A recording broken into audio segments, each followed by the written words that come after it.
Bonjour et bienvenue dans une nouvelle vidéo. Alors aujourd'hui on se retrouve pour une nouvelle lecture de poèmes, un poème que j'ai trouvé dans ce petit recueil de poésie, donc la petite anthologie de la poésie française par Jean-Joseph Julot. Alors je vous le montre bien, voilà.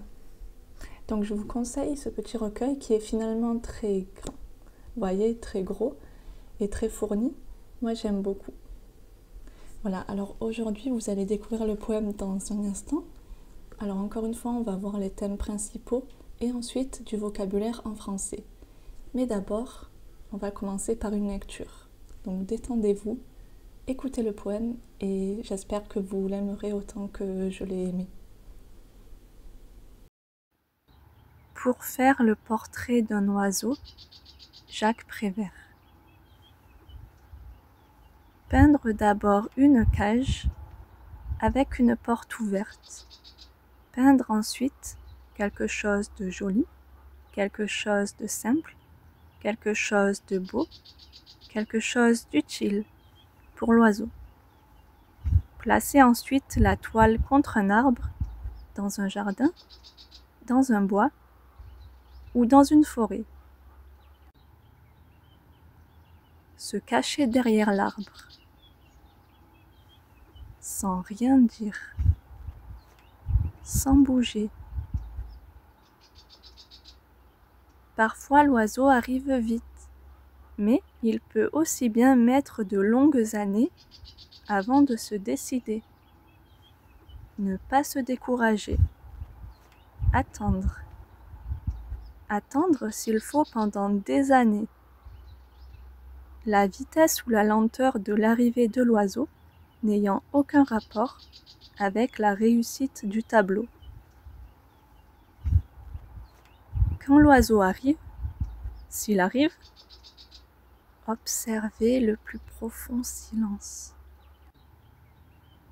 Attendre que l'oiseau entre dans la cage et quand il est entré, fermez doucement la porte avec le pinceau, puis effacez un à un tous les barreaux, en ayant soin de ne toucher aucune des plumes de l'oiseau.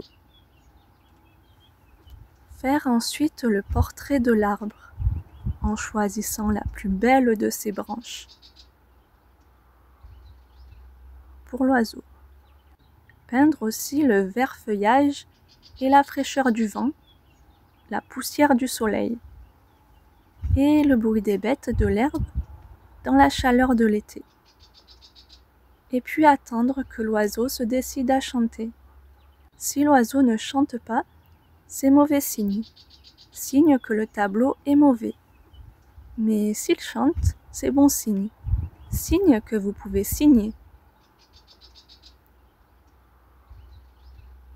Alors vous arrachez tout doucement une des plumes de l'oiseau et vous écrivez votre nom dans un coin du tableau.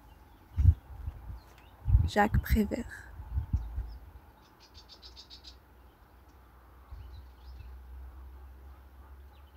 Alors voyons les thèmes principaux de ce poème.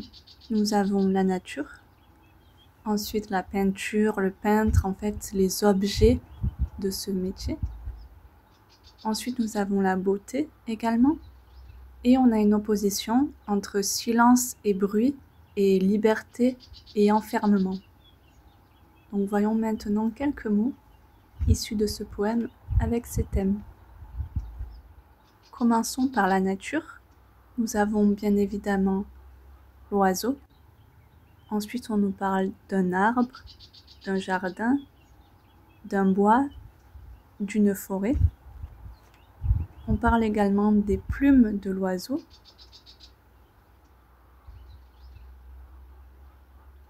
Donc nous avons vu l'arbre, il y a aussi les branches, le vert feuillage, la fraîcheur du vent,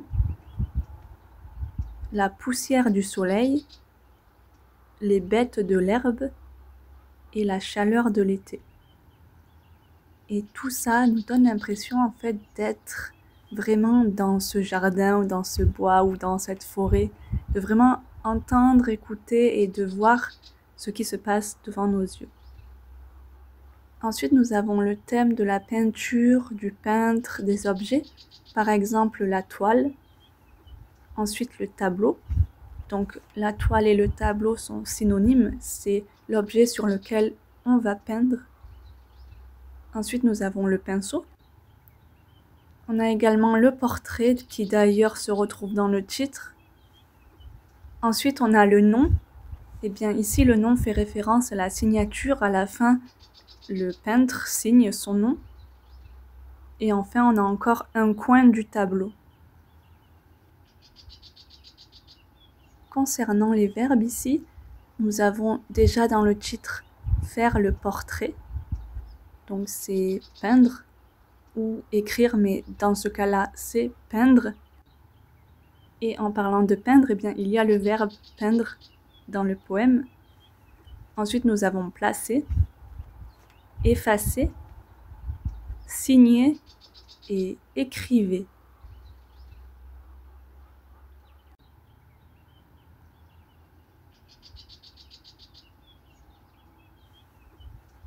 Concernant la beauté, nous avons quelques adjectifs, par exemple joli, beau ou belle.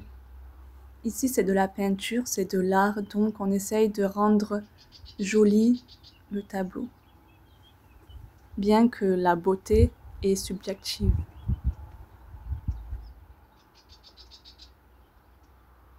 On retrouve donc l'opposition silence et bruit.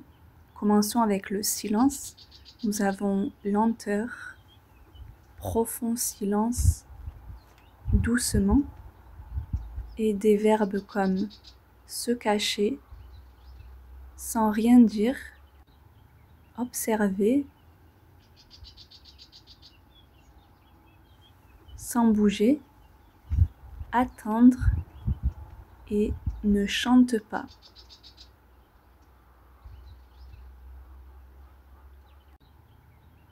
Concernant maintenant le bruit, on a la vitesse et on a également le bruit des bêtes. Et dans les verbes, on a chanter, par opposition à ne pas chanter.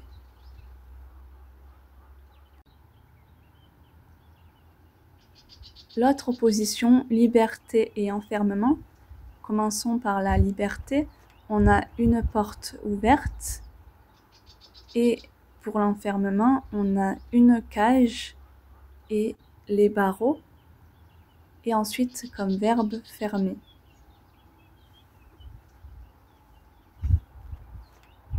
Et bien voilà, nous venons de voir les thèmes principaux de ce beau poème. Et finalement, c'est un peu une mise en abîme, c'est-à-dire qu'on voit le peintre peindre devant nos yeux. En fait, l'oiseau devient littéralement la toile, le tableau devant nos yeux. Et on a cette scène, donc, soit de jardin, de bois ou de forêt, comme le poète l'explique, qui devient petit à petit un tableau animé avec du silence, de l'attente. C'est aussi un des thèmes présents d'ailleurs, l'attente. On voit l'oiseau qui n'est pas sûr d'arriver sur la toile et qui finalement arrive peu de temps après ou longtemps après et qui permet au peintre de pouvoir commencer sa toile, son tableau. Donc finalement, on a un peu l'impression de voir le peintre à sa tâche. On le voit en train de... En fait, c'est le processus de peinture, d'attendre son sujet, donc l'oiseau, et ensuite de commencer la toile, et enfin de finir par sa signature, donc par mettre son nom sur un coin du tableau. Et avec l'arrivée du printemps qui arrive très bientôt en France, eh bien c'est un genre de poème que l'on aime écouter ou lire, puisque en fait il nous plonge dans une scène très ensoleillée avec les bruits de la nature qui reprend petit à petit ses droits puisque l'hiver se termine et le printemps arrive avec les insectes. Et c'est vraiment un plaisir de s'y plonger dedans, donc j'espère que vous aurez apprécié ce poème comme moi je l'ai apprécié. Écoutez-le ou lisez-le au soleil ou où vous voulez, mais finalement on l'oublie, mais qu'est-ce qu'on lit? On lit un poème. Et qui a écrit ce poème? Eh bien, c'est Jacques Prévert, qui est un poète, il n'est pas peintre. Donc, avec les mots, il nous a peint une scène où on est dans la nature, où on voit un oiseau, où on l'entend. Et c'est ça, en fait, le pouvoir des mots, pouvoir de créer toute une scène, simplement avec, un pinceau ou avec un stylo. C'est magique, finalement. Enfin bref, je vous laisse sur ça et je vous souhaite une bonne journée, une bonne soirée. Et à très bientôt sur Love French. N'hésitez pas à me dire si vous voulez d'autres poèmes. Au revoir.